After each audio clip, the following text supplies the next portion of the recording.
Today we will start with the demo of cervical vertebrae. Here you can see these are the cervical vertebrae. They are 7 in number. They are small in size as compared to the thoracic and the lumbar vertebrae, as they have to carry less weight.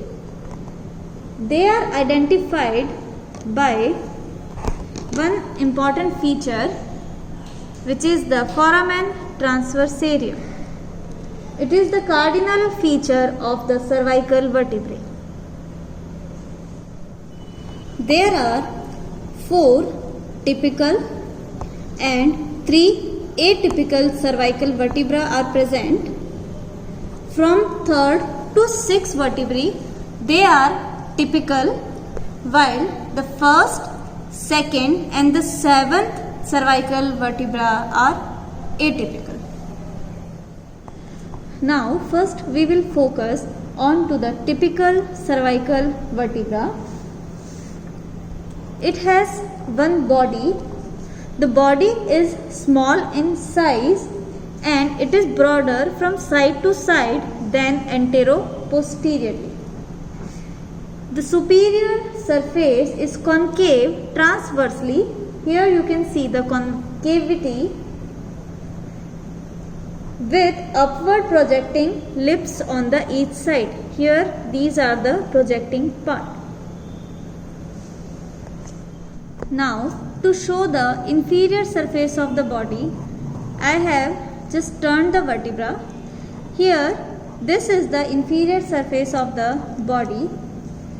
Anteriorly, the anterior margin of the body projects downwards in front of the intervertebral disc, and the lateral margin, these are the lateral margin, they are bilaterally to form the synovial joint with the projecting part of the, here these are the projecting part of the lower vertebra to form a joint which is known as the ancovertebral joints. It is also known as the joint of Luschka.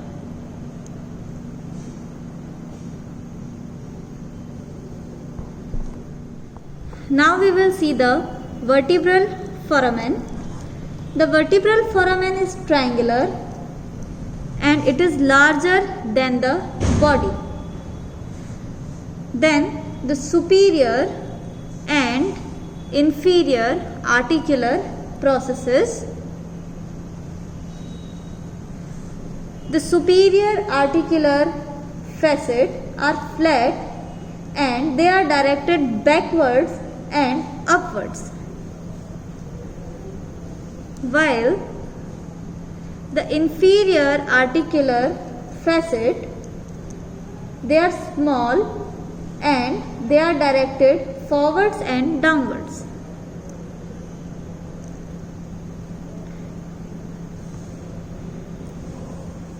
The spine of the cervical vertebrae is bifid.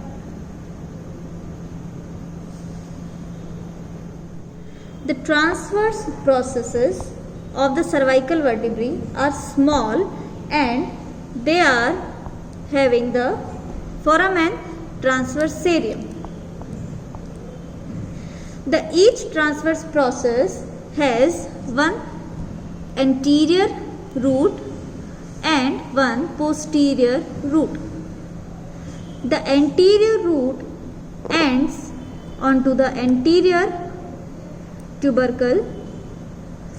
The posterior root ends onto the posterior tubercle. Here you can see these two are joined by the costotransverse bar.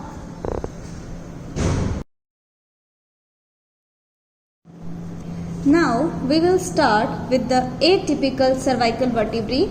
First we will see the first cervical vertebra. The first cervical vertebra is also known as the atlas because it supports the skull.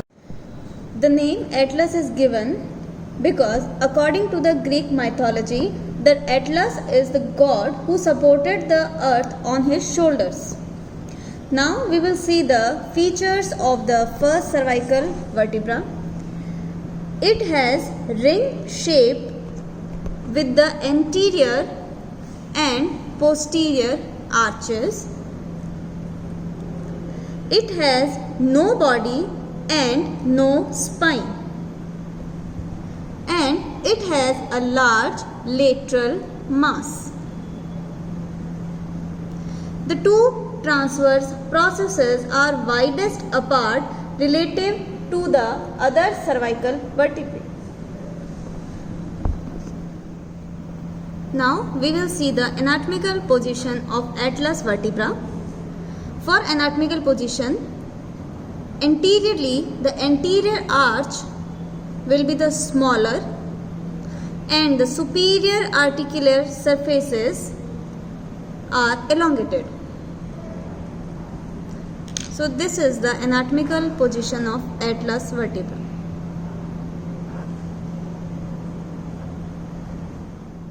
Now we will go on to the features and the attachments of the atlas vertebra. First, it has one anterior arch, one posterior arch and two lateral masses. The anterior arch is smaller than the posterior arch and it connects the two lateral masses. One tubercle is present on the anterior surface of the anterior arch. It is known as the anterior tubercle. In the midline, the anterior longitudinal ligament is attached here. The anterior surface of the anterior arch on the each side of the anterior tubercle provides the attachment to the longus colli muscle. One oval facet is present on the posterior surface of the anterior arch. This surface is for articulation with the dens of the second cervical vertebra.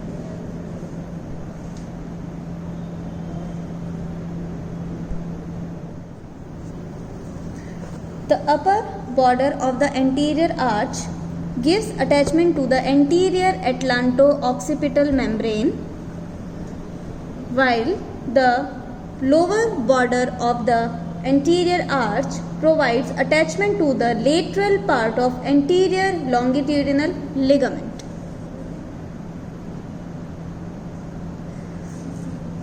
The posterior arch is longer than the anterior arch. On the midline, posterior tubercle is present. It represents the spine. The ligamentum nuchae is attached here. On the each side of the posterior tubercle, the rectus capitis posterior minor muscle is attached. The superior border of the posterior arch gives attachment to the posterior atlanto-occipital membrane.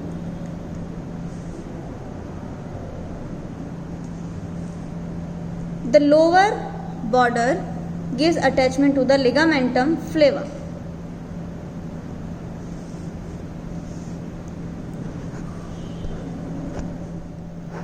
On the superior surface of the posterior arch, just behind the lateral mass, one groove is present.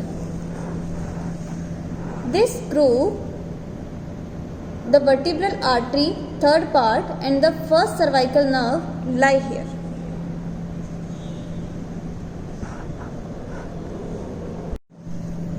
Now we will see the lateral mass. Each lateral mass has got two articular facets, one superior and one inferior. Two surfaces, one anterior surface and one medial surface, and a transverse process. The superior articular facet is concave and elongated. It articulates with the occipital condyle of occipital bone, here you can see, and it forms the atlanto-occipital joint.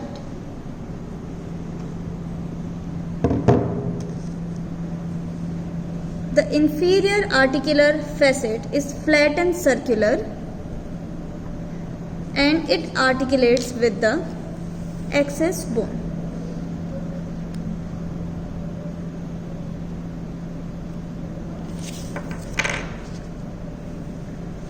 The medial surface has one tubercle, and it gives attachment to the transverse ligament of atlas. And the anterior surface of the lateral mass gives origin to the rectus capitis anterior muscle. The transverse process is long and strong, and it has the foramen transversarium, which transmits the vertebral artery, vertebral vein, and sympathetic nerves.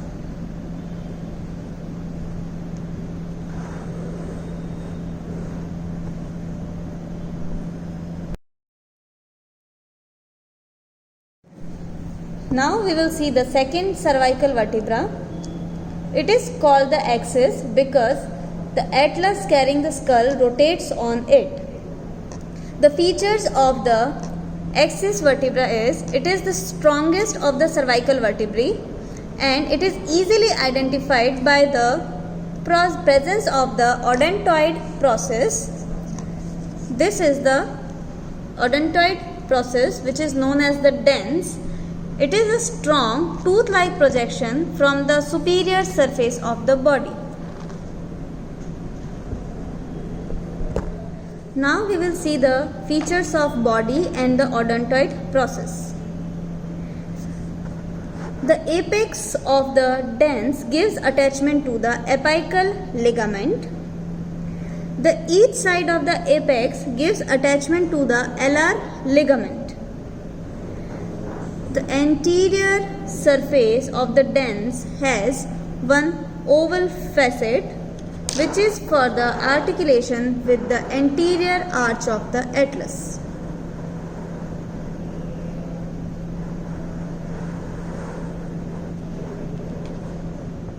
The posterior surface of the body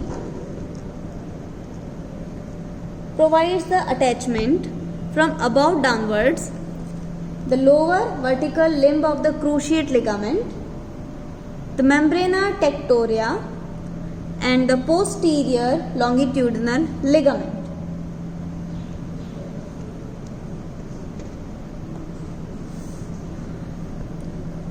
Superior articular facets are present just on the each side of the dens, and they articulate with the atlas vertebrae.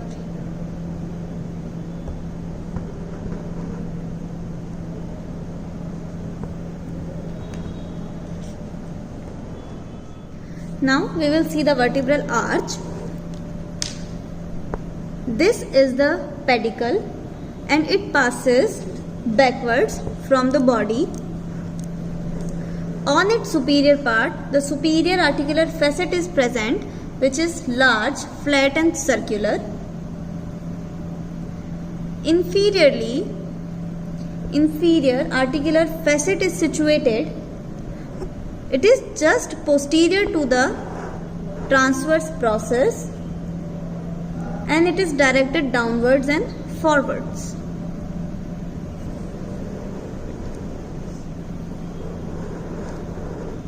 This is the spine. The spine is short and thick, and the tip of the spine is bifid, and it receives the attachment of the ligamentum nuchae. The superior border and the anterior surface of the lamina gives attachment to the ligamentum flava.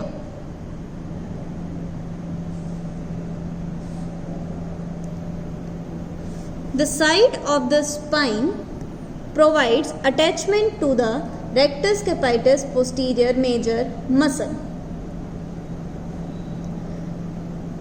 The transverse processes are very small and they represent the true posterior tubercles only.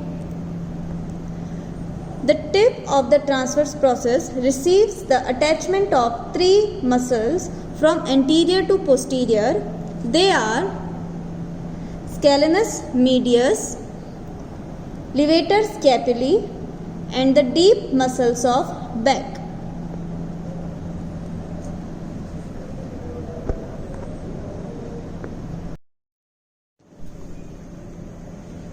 Now we will see the seventh cervical vertebra. It is also called the vertebra prominens because its spine is very long and forms the prominent palpable projection in the lower part of the nuchal furrow. The features of the seventh vertebra are as follows. The spine is thick, long and nearly horizontal, and it is not bifid and it ends in a tubercle.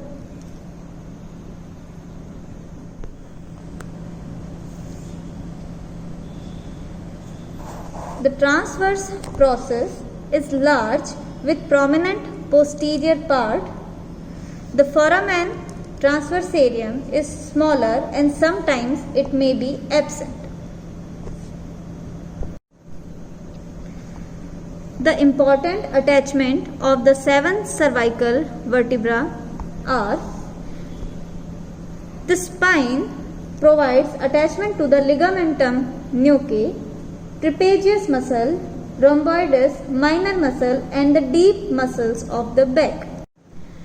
The posterior tubercle of the transverse process receives the attachment of suprapleural membrane and scalenus minimus muscle.